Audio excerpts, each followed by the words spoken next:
The MX Keys from Logitech is still an incredible keyboard with multi-OS support, dual wireless connections, and a great battery life, and we show you in this video how well it's held up over the last 3 years.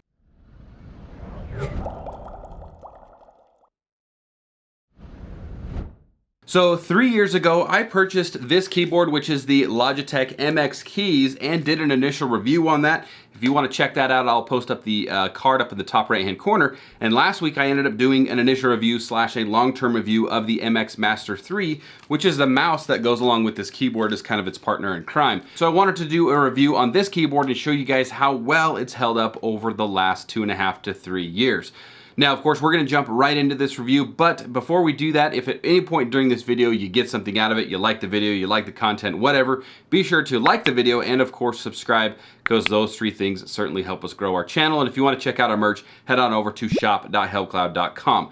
That stuff out of the way, let's go ahead and just jump into this review. Just like day one, the construction is solid thanks to its metal frame. The keycaps and switches have held up very well over the years. I ended up dropping something on one of the keys. It did damage the keycap, but the function of the key works just like normal.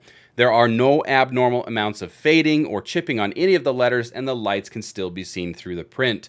The rubber feet definitely do have signs of wear, but are perfectly intact. Now, after I purchased this keyboard, I thought I would need to purchase the additional palm rest to make it more comfortable or ergonomic if I were to use it longer term.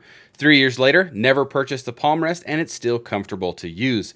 The keycaps do have a dimple in the center, making them comfortable to place your fingers on, and are still smooth and silent to type on. The backlight still works just perfect, and the magnetic field detection will still turn the lights on and off depending on your hand's proximity to conserve battery life. Just like with the MX Master 3, this keyboard is compatible with the Logitech Flow software, allowing you to set up custom keybinds per application and use a single mouse and keyboard between different operating systems.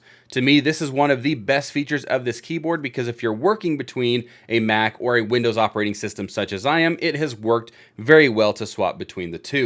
Keep in mind, this keyboard does need a compatible mouse for the Logitech Flow software to work. It does not work on its own. Aside from the Logitech Flow software, the keyboard offers up to 3 paired devices that can be selected with a simple touch of a button.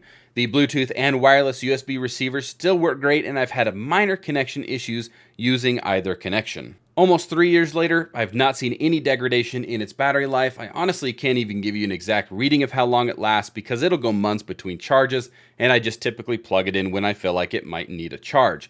If you're a heavier user, you can go around 2 to 3 weeks in between charges, and if you turn your backlighting off, you can reach upwards of a month. So very impressed with the battery life over the years. So there you have it. If you're looking for a really nice, solid, well-built keyboard, I would highly recommend the Logitech MX Keys. You can typically find this keyboard right now for about 120 bucks at the time of this video.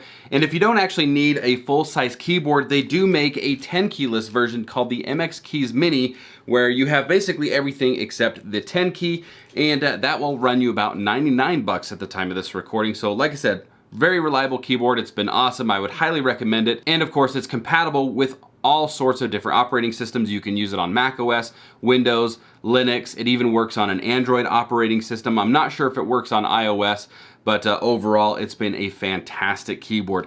That is going to wrap it up for this week's video. Let me know what you guys think of this keyboard. If you have it, if you're looking for it, please reach out down in the comments below, and I'll get to those as soon as I can. But again, thank you guys all so much for watching. Thanks for what you guys do. Like I said, like the video, share it, and subscribe. Those 3 things certainly help us grow our channel, and we will see you guys on the next review.